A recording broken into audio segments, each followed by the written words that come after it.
கனமழையால் வெள்ளப்பெருக்கு ஏற்பட்டால் பொதுமக்களுக்கு பாதுகாப்பாக தங்க வைப்பதற்கு தகுந்த முன்னெச்சரிக்கை நடவடிக்கைகள் எடுக்கப்பட்டுள்ளன.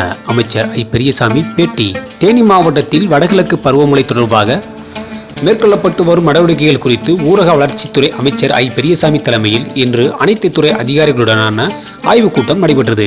தேனி மாவட்ட ஒருங்கிணைந்த ஊரக வளர்ச்சி அலுவலக கூட்டரங்கில் நடைபெற்ற இக்கூட்டத்தில் தேனி மாவட்ட ஆட்சியர் சசிவனா, சமூக நலத்துறை ஆணையரும் மாவட்ட கண்காணிப்பு அலுவலருமான வெள்ளி உட்பட பல்வேறு அரசு துறை அதிகாரிகள், எம்எல்ஏக்கள் பலர் கலந்து கொண்டனர். இதில் தேனி மாவட்டத்தில் கனமழையால் பாதிக்கப்பட்ட 8 நபர்களுக்கு அரசின் நிவாரண நிதி மற்றும் பொருட்கள் வழங்கப்பட்டது. வடகிழக்கு பருவமழை குறித்து நம்முடைய மாண்புமிகு முதல்வர் அவர்கள் தமிழ்நாடு முழுக்க எப்படி இந்த வடகிழக்கு பருவமழையை எவ்வளவு மழை பெய்தாலும் அதை எதிர்கொள்ள வேண்டும் என்ற நோக்கத்தோடு 8 கோடி மக்களையும் பாதுகாப்பாக அவர்களுக்கு எல்லா வகையிலும் உதவி செய்திட வேண்டும் என்பதில் உறுதியாக இருந்து கடந்த 2 மாதங்களாக அத்தனை துறையினுடைய அலுவலர்களையும் அழைத்து அதற்கான திட்டங்களை முடிவு செய்து ஒவ்வொரு மாவட்டத்திற்கும் ஒவ்வொரு உயர் அலுவலர்கள், நம்முடைய மாவட்டத்திற்கு கண்காணிப்பாளராக நம்முடைய சமூக நலத்துறையினுடைய ஆணையர் பெருமதிப்பிற்குரிய லில்லி அவர்களையும், அதோடு இங்கே இருக்கின்ற நம்முடைய மாவட்ட ஆட்சியர் உட்பட அனைத்து அலுவலர்களையும் உட்கொண்ட குழுவை அமைத்து மிகச் சிறப்பாக முன்னேற்பாடு தேனி மாவட்டத்திலே செய்யப்பட்டிருக்கிறது. 3 நாட்கள் நல்ல மலைப்பகுதியிலே மேற்கு தொடர்ச்சி மலையிலே மழை பெய்திருக்கிறது. நீர்வீழ்ச்சிகளிலே அருவிகளிலே தண்ணீர் வந்து கொண்டிருக்கிறது. கும்பகரையாக இருந்தாலும், சுள்ளியாராக இருந்தாலும் சரி, கொட்டகுடியாக இருந்தாலும் சரி, எல்லா பகுதியிலிருந்து வரகா நதி இருந்தாலும், சண்முகா நதியாக இருந்தாலும் எல்லா பகுதியிலும் நல்ல மழை பெய்திருக்கிறது. அதில் இப்போ நமக்கு ஏற்கனவே பெரியார் அணையினுடைய நீர்மட்டம் குறைவாக இருந்துச்சு. இப்போ 10 அடி உயர்ந்து 129 அடி வந்துருச்சு. 129ம் இன்னும் கொஞ்சம் கூடுதல் வந்திருக்கு. இப்போ வைகை அணையும் நமக்கு 49 தான் இருந்துச்சு, இப்போ 59 ஆயிடுச்சு. மொத்த கொள்ளளவு 71 அடி, 70 அடி வரைக்கும் கொள்ளளவு வச்சுக்கலாம். இப்போ இன்னும் ஒரு மழை பெய்தால் நமக்கு சோத்துப்பாறை நிரம்பி விட்டது, மஞ்சளாறு நிரம்பி விட்டது. எல்லா விவசாயிகளும் மகிழ்ச்சியாக இருக்கிறார்கள்.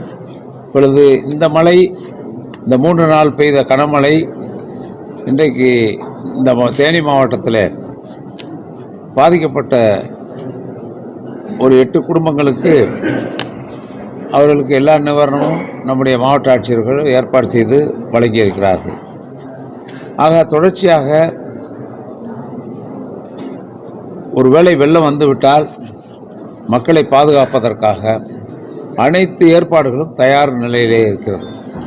எவ்வளவு மழை பெய்தாலும் வெள்ளம் வந்தாலும் அவர்களை தங்க வைப்பதற்கும் உணவு வழங்குவதற்கும் எல்லா ஏற்பாடுகளும் முழு வீச்சிலே தயார் செய்யப்பட்டிருக்கிறது.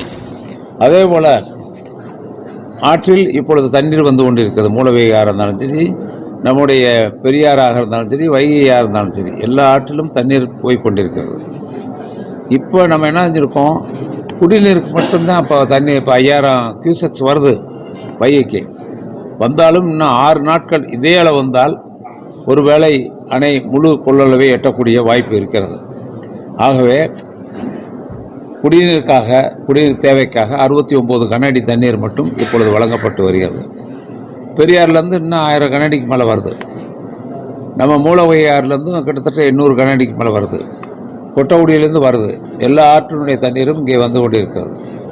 நாம் எதிர்பார்க்கிறோம் இதே அளவு வந்துவிட்டால் முழு அளவிலே நமக்கு போதுமான தண்ணீர் கிடைத்துவிடும். விவசாயம் சிறப்பாக நடைபெறும். மாண்புமிகு முதல்வர்கள் அறிவுரைக்கிணங்க தேனி மாவட்டம் முழு வீச்சிலே இந்த பணிகளை மேற்கொண்டிருக்கிறது. இரவு பகலாக 24 மணி நேரம் அதற்கான தகவல் மையம்லாம் அமைக்கப்பட்டு, எங்கேயாவது மரம் விழுந்தாலும், பாறை உருண்டாலும், மலைப்பகுதியில் குமிழி சாலையில் இருந்தாலும், போடிமெட்டு சாலையில் இருந்தாலும் உடனே அடுத்த நிமிஷமே, எப்படி சென்னையிலே வெள்ளம் வந்த மழை விடாமல் பெய்தாலும் அந்த நீரை அகற்றுகின்ற பணியை முதலமைச்சர் நேரிலே ஆய்வு செய்து மேற்கொண்டார்களோ ஒரே நாளில் வெள்ளமெல்லாம் ஆகிட்டாங்க, 2 நாளில். அந்த அளவுக்கு இங்கேயும் எல்லா மாவட்டங்களிலும் இன்றைக்கு சிறப்பாக நம்முடைய அரசினுடைய நிர்வாகம், அமைச்சர்கள், சட்டமன்ற உறுப்பினர்கள்லாம் இன்றைக்கு சிறப்பாக பணியாற்றிக் கொண்டிருக்கிறார்கள். செய்திகளை உடனுக்குடன் தெரிந்து கொள்ள தினமுல்லை நியூஸ் தமிழ் சேனலை சப்ஸ்கிரைப் பண்ணுங்க.